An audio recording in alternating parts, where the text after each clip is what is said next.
Kata Nabi, kalau salatnya ingin sempurna dimulai dari wudu. Yang pokok dalam wudu itu ada 4. Sisanya sunnah.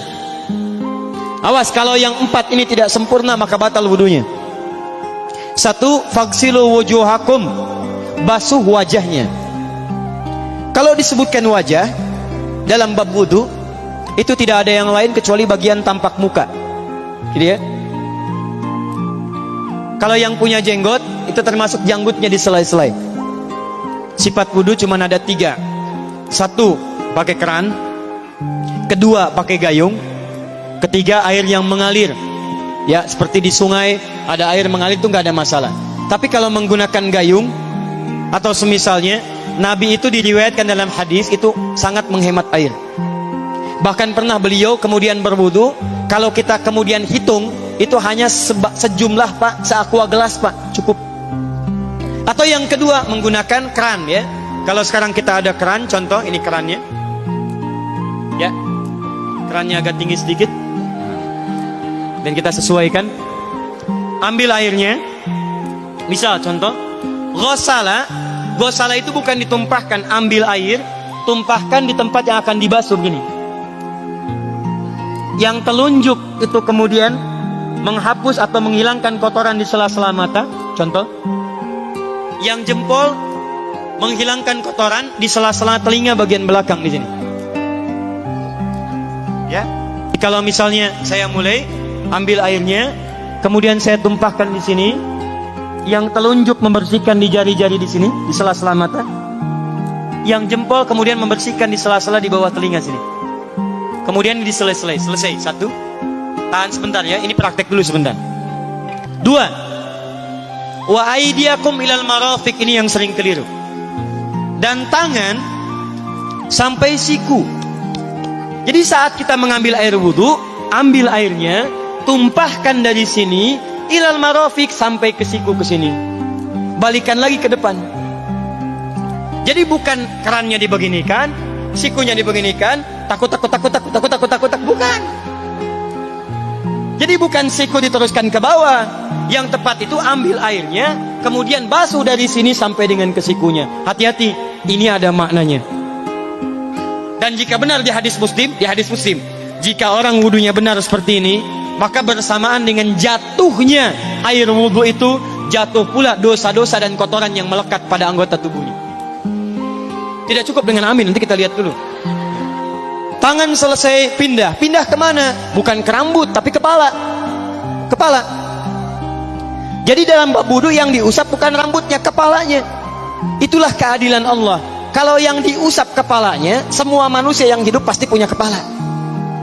Tapi kalau yang diusap rambutnya, ada ketidakadilan, karena tidak semua orang punya kepala, punya rambut.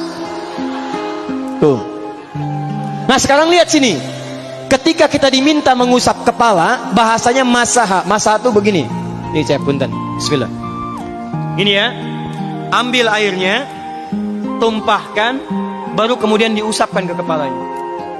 Paham ya? Kalau yang ghosala, ambil, tumpahkan di tempat yang akan dibasuh. Tapi kalau masaha, hati-hati. Ambil airnya, tumpahkan, baru diusap. Jadi bukan diambil air, tumpahkan di kepala begini. Yang dibasuh kepalanya bukan rambutnya. Jadi kalau ada laki-laki sudah dandan, sisiran, rapi, tiba-tiba keran dibuka, yang diusap cuma rambutnya, ulak. Nah, itu batal wudunya. Tidak sah. Harus diulang. Terakhir kaki dibasuh sampai dengan bagian mata kakinya, dan ini tidak perlu saya terangkan karena mudah bagi kita untuk mempraktekannya. Tapi yang ingin saya jelaskan satu ini saja. Perhatikan baik-baik. Yang 4 ini wajib wudu. Tambahannya sunnah. Niat dimasukkan dalam wajibnya. Lihat sini. Kumur-kumur sunnah. Telinga sunnah. Istinsyak sunnah. Yang 4 ini wajib. Tapi terlepas dari wajib dan sunnahnya, perhatikan baik-baik. Kenapa ini disebut dengan wudu? Dan hebatnya Al-Quran mengistilahkannya dengan toharah. Toharah. Apa itu toharah? Apa itu suci? Toharah. Apa itu toharah? Suci. Apa itu suci? Toharah. Ada toharah, ada nadhafah, itu beda. Kalau nadhafah, bersih luarnya, tapi belum tentu bersih dalamnya. Bisa jadi luarnya bersih tapi dalamnya najis.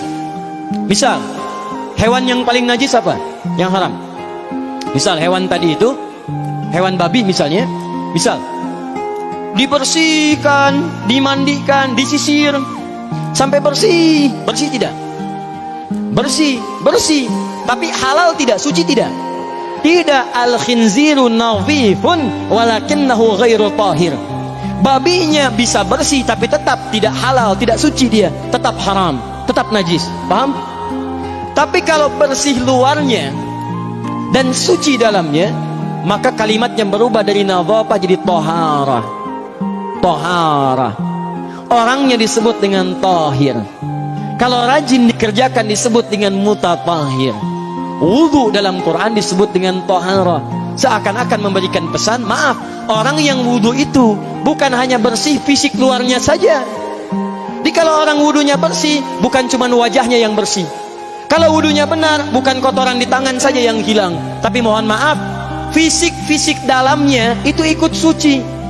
Fungsi tangannya jadi bersih, fungsi wajahnya jadi bagus, fungsi lisannya jadi bagus. Makanya kata Nabi, kalau orang benar wudunya bersamaan dengan air wudu yang menetes, maka tumpahlah kotoran-kotoran di bagian fisik-fisik tubuhnya.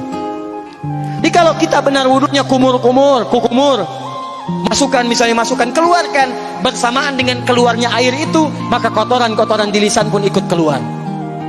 Tangan dibasuh, bersamaan dengan dibasuhnya tangan, fungsi tangan yang kotor-kotor itu ikut hilang. Hadis Muslim.